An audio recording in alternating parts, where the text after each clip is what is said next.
Hi everyone.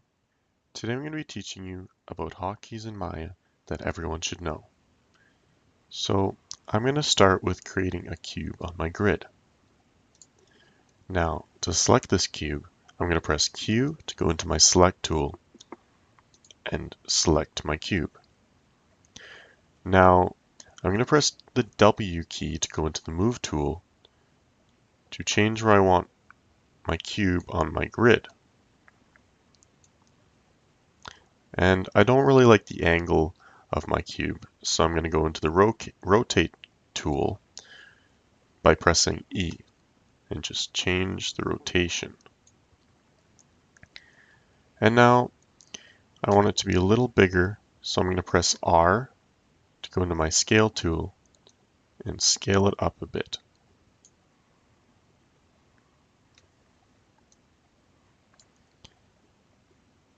Now I'm going to turn my cube into a container.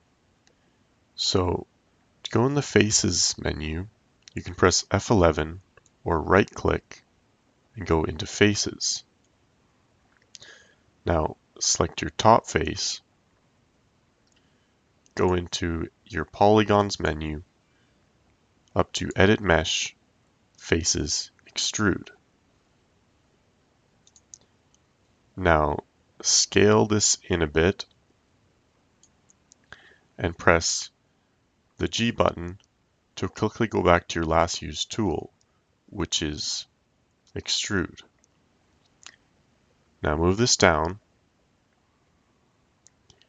and you have a container.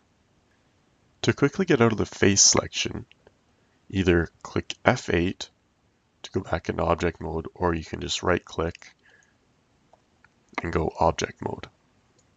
Additionally, you can press F9 to go into vertex selector and F10 to go into the edge selector, which are both also on your right click.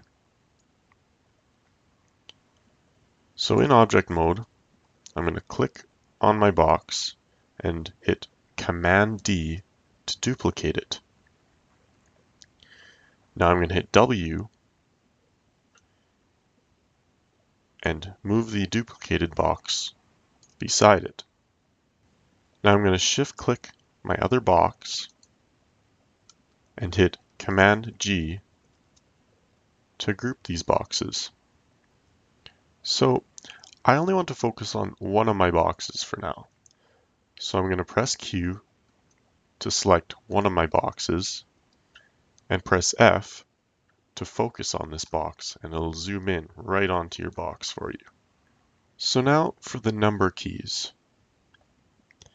So 4, 5, 6, and 7 all do different shaded effects. So you press 4 and you go into wireframe mode. You press 5, you can go to shaded display mode. You press 6, go to shaded display with texture maps on. And you press 7 to turn your lights on. I don't have any lights, so you can see that it's just black. So I just went back into shaded display mode. So now to animate my box. Go down to your timeline and go down to the first frame and make sure you're on it. Now press the S key to create a keyframe. Now go to frame about 50 and press the W key to move your box. You can move it wherever you want on your grid. You can also change the scale or the rotation of your box. After you're done with this, press S to set your keyframe. Now go back to frame 1 and push play to watch your animation. And that is about 10 hotkeys in Maya that everyone should know. They can be used in many other different ways than I have just demonstrated, so try them out. Thanks for watching, and see you next time.